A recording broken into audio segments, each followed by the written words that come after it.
Assalamualaikum warahmatullahi wabarakatuh. Yang terhormat Pak Yazi Hidayat sebagai dosen untuk mata kuliah metode penelitian. Saya Rifki Yofenirza dari 3TIAE ingin mempresentasikan terkait proposal untuk proyek akhir saya yaitu dengan judul Deteksi Dini Serangan Phishing menggunakan Adaptive Neural Fuzzy Inference System ataupun ANFIS berbasis ekstensi browser. Langsung saja di sini saya akan mulai terlebih dahulu dari bab 1 yaitu pendahuluan. Dari latar belakang sendiri, apa sih yang melatar belakangi untuk judul ini? Jadi, yang pertama, di masa teknologi saat ini, sering berkembangnya itu setiap sektor ataupun setiap bidang itu menggunakan website sebagai bidang promosi ataupun sebagai bidang untuk transaksi mereka. Sehingga dengan adanya hal tersebut, para pihak yang tidak bertanggung jawab ingin memanfaatkan celah tersebut dengan melakukan serangan-serangan cyber ataupun serangan siber yang salah satunya adalah phishing. Nah, apa sih phishing itu?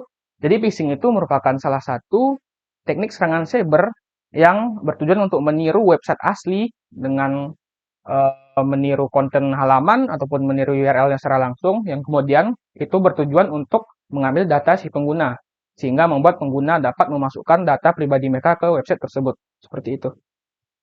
Lanjut, untuk selanjutnya itu dari kenapa sih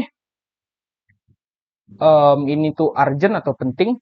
Jadi, tercatat dari data APWG bahwa ada 1 juta kasus phishing di kuartal pertama 2025 dan juga untuk Indonesia sendiri itu tercatat sekitar 2.000 kasus phishing yang dicatat oleh IDA-DX ataupun Indonesia Domain Administrative Exchange. Nah, oleh karena itu beberapa solusi sudah ditawarkan, yaitu seperti ada pendekatan langsung ataupun pendekatan blacklist seperti Google Safe Browsing.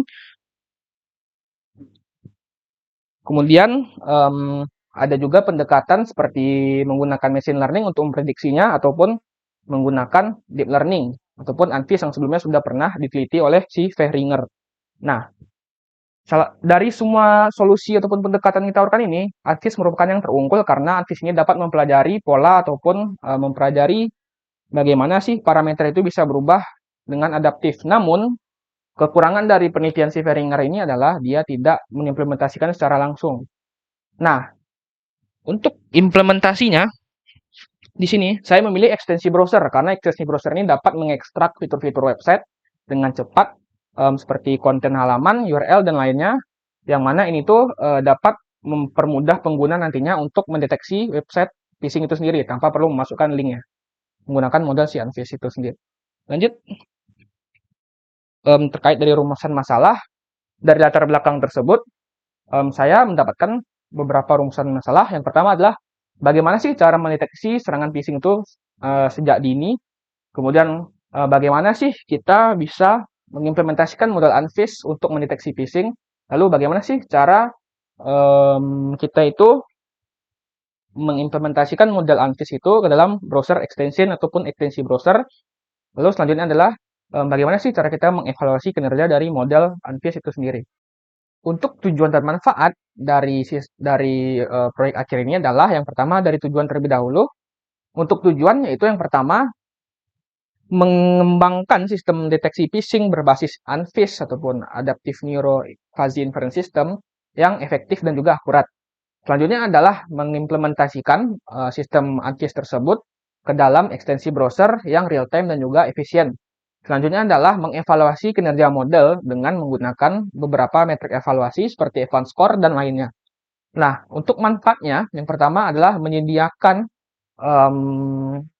ekstensi browser yang cepat dan efisien untuk pengguna sehingga dapat mendeteksi phishing. Yang kedua adalah membantu pengguna dalam mendeteksi website-website phishing secara dini ataupun secara lebih awal. Selanjutnya, nah, untuk metodologi penelitian sendiri, yang pertama itu adalah identifikasi masalah, yaitu bagaimana sih kita mengenali ataupun mengetahui bagaimana masalah phishing ini terjadi di masyarakat. Selanjutnya adalah studi literatur, yaitu terkait kita membaca ataupun menganalisis di studi ataupun penelitian-penelitian yang sudah ada terkait phishing maupun cara pencegahannya. Selanjutnya adalah pengumpulan data, yang mana bagaimana kita nanti itu mengumpulkan data, yang dimana di sini saya mengumpulkan data melalui website Kaggle untuk mengambil dataset-dataset terkait website-website phishing yang sudah ada. Selanjutnya adalah perancangan, yaitu di sini saya merancang bagaimana nantinya model phishing ini dapat bekerja dengan beberapa tahapan yang akan dijelaskan di tahap perancangan. Selanjutnya adalah implementasi, nanti bagaimana cara si model phishing ini diimplementasikan ke browser extension. Nah, untuk implementasinya ini, saya menggunakan Flash sebagai framework Python untuk backend servernya dan juga browser extension sebagai kliennya. Seperti itu. Lalu untuk pengujiannya sendiri, saya menggunakan metrik evaluasi untuk model dan juga use case testing untuk si untuk si sistemnya. Yang terakhir adalah analisis dan penarikan kesimpulan yang nantinya akan dibahas di bab hasil. Lanjut ke tinjauan pustaka ataupun bab 2. Saya langsung saja ke penelitian terdahulu. Di sini ada 5 penelitian yang masing-masing itu sudah meneliti terkait dari pendekatan untuk mencegah phishing ini sendiri dari rentang tahun 2017 dan juga ada tahun dari 2023 hingga yang paling baru itu di 2023, 2017, 2021, 2022 dan juga 2023. Lanjut, kita langsung saja ke perancangan di bab 3. Nah, untuk alur pengerjaan dari perancangan ataupun alur perancangan ini sendiri, yang pertama itu dimulai dari pengumpulan data. Saya akan menjelaskan terlebih dahulu nantinya untuk dataset. Lalu dari dataset itu dilakukan ADA. Kemudian dari pengumpulan data, saya akan melakukan pre-processing data. Lalu dari pre-processing data dan segala proses yang dilakukan nantinya, saya langsung memodelkan data ataupun pemodelan data.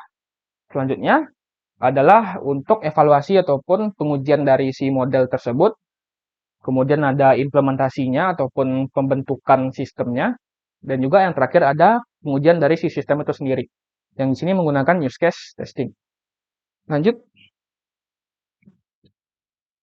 Untuk pengumpulan data, di sini saya menggunakan dataset dari Kaggle, yang mana dataset ini berjudul Phishing Website Data dari Siraj Adaf dari tahun 2024, yang mana di sini terdiri dari 31 kolom dan juga 11 ribuan baris, yang mana masing-masing data itu sudah dilabeli seperti label -1, 0, dan 1, yang mana untuk -1 melambangkan negatif, 0 melambangkan netral, dan 1 melambangkan positif. Dan untuk selanjutnya adalah EDA. Di sini saya lebih ke eksplorasi data, bagaimana distribusinya, bagaimana sebaran nilainya, dan juga bagaimana bentuk data itu sendiri. Lanjut ke bagian selanjutnya, yaitu pre-processing data. Di sini untuk pembersihan datanya seperti biasa, membersihkan nilai 0, kemudian jika ada yang tidak sama formatnya maka disamakan. Lalu untuk selanjutnya adalah normalisasi fitur. Nah, karena sebelumnya saya sudah sebutkan bahwa data ini sudah dikelompokkan atau diklasifikasikan dengan label -1, 0, dan 1, maka di sini untuk proses normalisasi data tidak perlu dilakukan. Selanjutnya adalah ekstraksi fitur, yang mana di sini sudah saya bagi menjadi 3 kategori fitur yang terdiri dari struktur URL, keamanan domain, dan juga di sini ada konten halaman dan juga perilaku serta reputasi dari si website itu sendiri. Lalu untuk partisi data di sini terbagi jadi 2, 80% untuk training dan juga 20% untuk testing. Lanjut. Untuk perencanaan model di sini, yang pertama itu adalah fungsi keanggotaan. Seperti yang kita tahu bahwa dari logika fuzzy itu sendiri, fungsi keanggotaan itu dibutuhkan untuk mengelompokkan masing-masing kategori ataupun hasil klasifikasi yang kita inginkan nantinya. Nah, karena lagi-lagi sudah dimudahkan oleh datasetnya, di sini saya hanya perlu mengubah -1 menjadi phishing, 0 menjadi suspicious ataupun mencurigakan, dan juga 1 menjadi legitimate ataupun terpercaya. Selanjutnya adalah aturan fuzzy, yang mana kita tahu untuk aturan fuzzy itu adalah if then ya. Jadi ketika pada dasarnya kan logika fuzzy ini berbasis rule based. Jadi kita buatkan logikanya terlebih dahulu if then. Nah, karena di sini saya menggunakan 15 fitur, yang mana kalau kita kombinasikan itu cukup banyak gitu ya, 15 pangkat berapa itu kalau bisa kita kombinasikan fiturnya untuk masing-masing. Nah, untuk mengatasi itu saya menggunakan yang namanya itu adalah subtractive clustering, yaitu melakukan clustering terkait dari bagaimana data itu berdekatan ataupun memiliki cluster sendiri, sehingga nantinya untuk if-then-nya ataupun untuk aturan fuzzy-nya itu dibuat berdasarkan kelompok cluster tersebut. Selanjutnya ada fuzzy layer, di sini ada 5 layer, yang mana untuk ya aturan dari fuzzy sendiri ada 5 layer. Pertama adalah input layer, yang mana input itu fitur-fitur yang sudah diekstrak tadi. Kemudian ada fuzzification layer, yaitu membuat aturan-aturan dari input tersebut. Lalu kemudian ada row layer, itu menghitung firing strength ataupun kekuatan dari masing-masing role tersebut. Kemudian ada normalization layer, itu mengkonversi kembali aturan-aturan tersebut ke dalam format awal. Lalu ada defuzzification untuk mendapatkan output score phishing berskala 0 hingga 1. Dan yang terakhir dari perencanaan model yaitu pelatihan data, yang mana di sini menggunakan kombinasi dari least squares dan juga gradient descent, yang mana keduanya ini merupakan metode hybrid learning untuk ANFIS sendiri. Kemudian setiap proses trainingnya akan dimonitoring menggunakan RSAE untuk mencegah data overfitting, seperti itu. Lanjut ke perancangan sistem. Nah, di sini saya akan bahas terlebih dahulu dari arsitektur sistem, sebagaimana sudah saya bahas sedikit di metodologi, yaitu di sini ada Flash yang berfungsi sebagai backend ataupun server sistemnya, yang mana nantinya Flash ini akan membaca respons ataupun request dari ekstensi browser, lalu dari Flash ini kemudian akan memproses input dari ekstensi browser ke dalam model ANFIS, lalu hasilnya akan dilempar kembali ke ekstensi browser dan akan ditampilkan ke user. Nah, selanjutnya terkait dari use case diagram, di sini untuk pengguna ataupun user memiliki 3 use case, yang mana yang pertama itu membuka ataupun melihat ekstensi browser.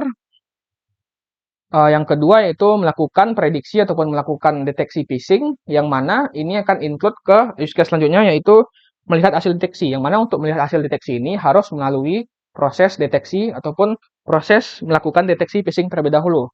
Seperti itu. Lanjut. Untuk perancangan sistem selanjutnya adalah bagaimana implementasi dari server dan juga klien ataupun ya model ini ke dalam ekstensi browser. Nah, untuk model ini sendiri disimpan dalam format pickle, yang mana nanti file pickle ini akan dibaca dalam framework Flash.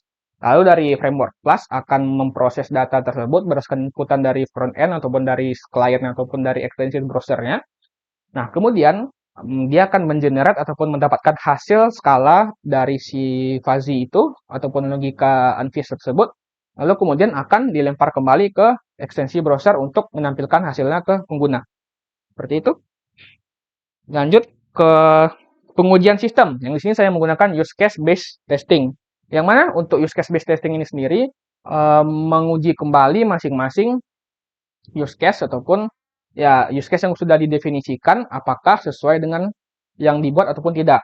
Yang mana di sini expected result-nya itu ya untuk melihat ataupun membuka ekstensi tentunya kita ingin mendapatkan bahwa jendela ekstensi itu tampil. Kemudian selanjutnya adalah melakukan deteksi phishing pada website, yang mana kita berharap bahwa data ataupun proses deteksi tersebut dapat berjalan ataupun berproses. Selanjutnya yang terakhir adalah melihat hasil deteksi, yang mana kita berharap ataupun expected result-nya itu menampilkan hasil phishing dan juga skala ataupun persentase skornya. Seperti itu. Nah, mungkin sekian presentasi dari proposal proyek akhir saya. Jika ada salah kata ataupun kekurangan, mohon dimaafkan. Assalamualaikum warahmatullahi wabarakatuh.